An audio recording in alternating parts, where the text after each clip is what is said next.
நான் செய்யறதுக்கெல்லாம் பேசாம இருக்கிற, இல்லைன்னா உன் வாயிலையோ கடிச்சு வச்சிருவேன் என்றாள் மிரட்டலாக. இவள் செய்தாலும் செய்வாள் என்று நினைத்த வெற்றி அதன் பிறகு வாயை திறப்பானா என்ன? அவளின் உதவியுடன் மெல்ல நடந்து கொண்டே லேசாக திரும்பி அல்லியை பார்த்தான். அவளோ கடமையே கண்ணாக அவனை நடக்க உதவி கொண்டிருந்தாள். அவன் ஒவ்வொரு எட்டு எடுத்து வைக்கும் போதும் அவன் வலியில் முகத்தை சுருக்கியதை விட அவள் அதிகம் சுருக்கினாள். தன் வலியை அவள் வலி போல உணர்ந்து தனக்காக துடிப்பவளின் முகத்தை அவ்வப்போது பார்த்து கொண்டே மெதுவாக நடந்து குளியலறைக்கு சென்றான். அவனை உள்ளே விட்டுவிட்டு அல்லி வெளியே காத்திருக்க காலை கடன்களை முடித்து பல்லை துலக்கிவிட்டு வெளியே வந்தான். மீண்டும் தன் தோளில் அவனின் கையை போட்டு வீட்டிற்குள் அழைத்து போனாள்.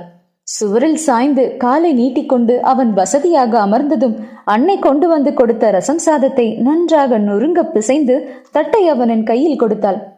என் அம்மா வேலைக்கு நேரம் ஆச்சுன்னு வீட்டுல இருந்த ரசம் சோறு தான் கொடுத்துட்டு போச்சு. நான் உனக்கு